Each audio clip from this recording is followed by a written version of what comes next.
This is an entirely new division in the Ukrainian army.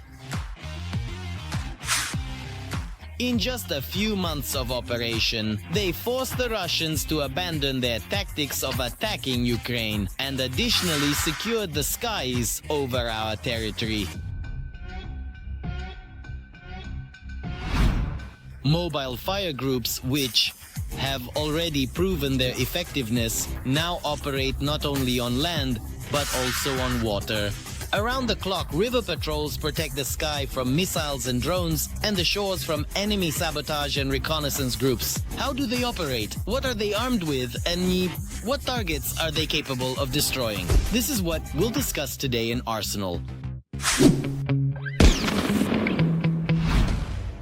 Previously, their main task was to operate at sea and guard border territories.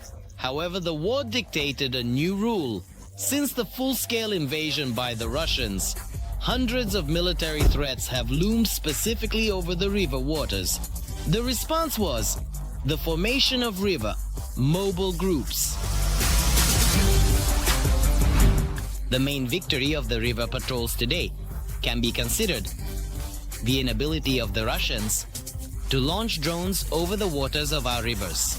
The tactic of the Russians to launch drones over riverbeds in the middle of the night, which was yielding results earlier in the year, is no longer used at all today.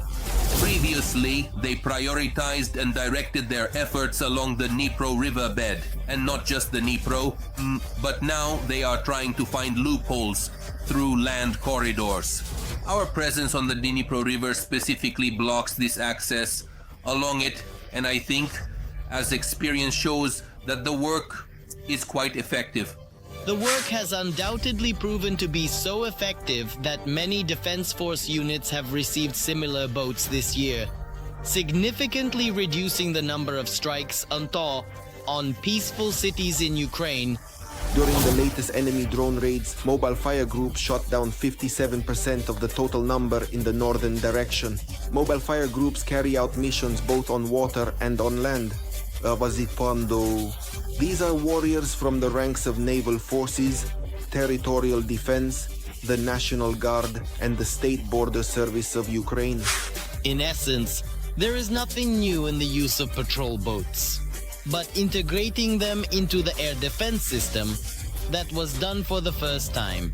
The crews receive information from ground radars, while also having their own target detection systems. My task is simply to observe the situation visually through the 360-degree electronic surveillance and reconnaissance system.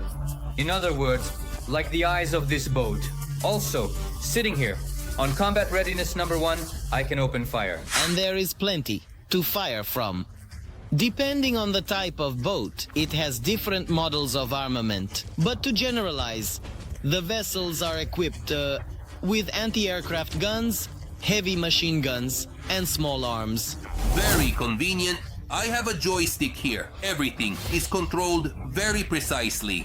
The gun, and there's also a 30mm grenade launcher here, and a regular machine gun, a Kalashnikov 7.62. Even if not this weapon, there are small arms. So, everything is very well equipped.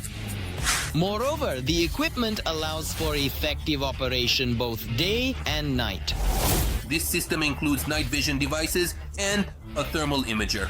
Having visual control of the target through the devices, and at night additionally illuminating the firing direction with tracer ammunition, the operator selects the most suitable weapon from all available and opens fire. You can fire from 2 combat modules simultaneously or alternately and target aerial, maritime, or coastal objectives. Separately in manual mode, the other crew members also conduct fire. There is a belt. The belt is loaded into the feed mechanism, but we are in the middle of the city. The chamber is loaded, the lid is closed, we pull the bolt, a cartridge is loaded into the chamber, and we can open fire. We open fire here. Here we have the option to fire, both single shots and bursts. Firing from different weapons of a single naval vessel, and often some crews together in a coordinated manner, is called crossfire. As a rule, this scheme yields the best results. Well, you see, its bottom is painted in a deep dark black color so that it is not easily visible. They think that if it's black, it won't be seen. In reality, they are mistaken. Some of the drones have become faster than they were, but that doesn't help them either. Most targets are shot down even before reaching the city. At the same time, no one knows when the air raid siren will sound. Therefore, mobile river groups are on combat readiness around the clock. There's a lot of work. The part that concerns the drones, well, that's every air raid alert. It should not be forgotten that the task of river patrols is significantly more complex than that of their ground counterparts. After all, while destroying essentially identical targets, some are on solid ground, but shine, while others are firing while rocking on the waves. The issue of shooting down aerial targets by mobile fire groups is not simple, especially when the servicemen are using large caliber machine guns. It's actually very difficult, because a missile moves at a speed of approximately 900 kilometers per hour, a cruise missile, Shahed about 150. It's also very difficult to shoot down a Shahed specifically with large caliber weapons or anti-aircraft guns. However, shooting at drones and missiles is far from the only duty of river mobile groups. The tasks can be absolutely diverse depending on the region in which the crew operates. From enemy saboteurs, preventing the landing of sabotage and reconnaissance groups on the shore. There have also been multiple evacuations and landings of our forces on the shore, and they have participated as well as air defense. This particular boat shot down a Mohajer 6. The drone began to fall with a parachute. Then, active searches for it began. It ended up with us almost intact. We started extracting information from it. For example, it had a guided aerial bomb on it. The necessity of such patrols not only at the state borders but also on all rivers where possible within the country has already been noted by the higher military leadership. Therefore, the number of groups will only increase in the future. Currently, the enemy is located in the south of the Dnipro, and we must also have the appropriate forces and means to counter the enemy on our rivers, on our waterways. At the same time, there are plans to expand not only the number of boats but also the crew size, so that in the future, one such patrol can be universal for all tasks. The Marine Corps must be involved in these military actions for the primary purpose of capturing a bridgehead. This is the core mission of the Marine Corps. And the Marine Corps should not only be at sea, but also carry out missions on rivers. By the way, the prospects for river response groups are undeniably so significant that the command is already set to allocate the training of their crews as a separate military specialty.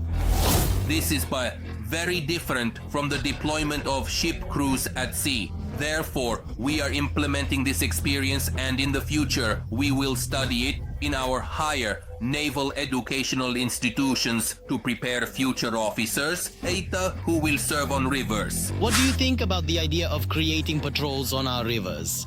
Be sure to definitely write in the comments. And don't forget to like this video and subscribe to our channel so you don't miss new episodes of Arsenal.